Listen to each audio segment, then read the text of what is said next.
All right, we got a 2005 Volvo XC90 all-wheel drive SUV with third row seating. And as you can see, I'm doing the fuel pump.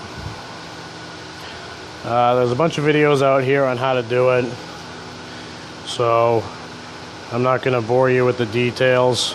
One thing that I did stupidly is, that's the new pump, but I pulled the old pump out after disconnecting it from this level sensor, and I did not tie these wires off in these tubes. So this is the old one.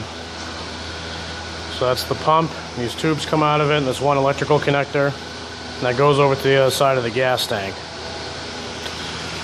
So the best thing you can do is tie literally anything to those tubes that come on the other side. Because if you don't, you'll have to do what I did and feed the hose through. And it sucks. It took a couple hours, but I just want to make this video to tell you guys it can be done. I tried bending a couple of coat hangers and zip tying them together and feeding them in from this side, and that didn't work. But as you can see, I was able to feed those hoses over. It's just a real pain in the ass. This gas tank is what they call a saddle tank, so it's got two deep like sections on either side, and it's very narrow in the middle because you have your exhaust and your drive shaft that go right under it. So if you want to look up a video on how to do the fuel pump in these, a lot of the other Volvos are the same. The S60s, S80s, pretty much, you know, the majority of them are underneath the seat. And there's also a bunch of videos out there that tell you got to take all the seats out and you got to take all the carpet out and blah, blah, blah. As you can see, you don't have to really do that. Didn't have to really move the bottoms of these seats. And then I took this one seat out here on the rear driver's side. So you take the rear driver's side seat out to get to the fuel level sensor. And the rear passenger seat, you can just move it out of your way, pull the carpet back, and then you can get to the fuel pump. You do need a special tool for this lock ring. This is the one I have. This one, there's other ones out there that's like a socket, and those are better to use. That one does like Volvo, Audi, Volkswagen, does a bunch of them.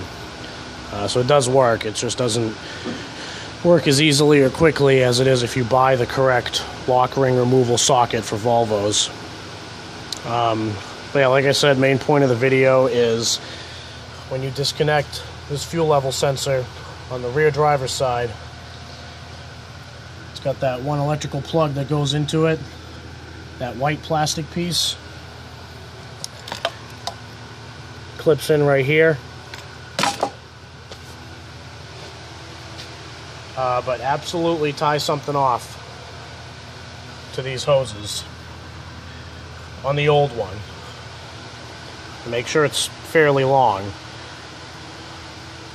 You could use a little carabiner clip or something like you use for your car keys to hook onto your belt loop, and have a piece of wire attached to it or something. You could use a dog leash. I mean, hell, you could use a bungee cord. Just zip tie the bungee cord to the hose. Anything. Just make sure you tie it off, because if not, you're going to spend hours swearing and pissed off, thinking you're gonna have to drop the tank. But if you do what I did, when you go in through the hole here, you want to go kind of towards the back. There's more of an open space there, and you'll have to stick your hand under there and kind of grab onto the wire and feed it through the backside. But once you feel no resistance when you do that, just keep pushing it and get it to about this level. And when you come over here, hopefully you can see the hoses. If not, just reach your hand in there, put a rubber glove on or something so you don't get gas all over your hands. Unless you like the burn, and then you can reach in and grab them. So, moral of the story, tie something off, otherwise you're gonna fight too long and have a hard time. Thanks for watching.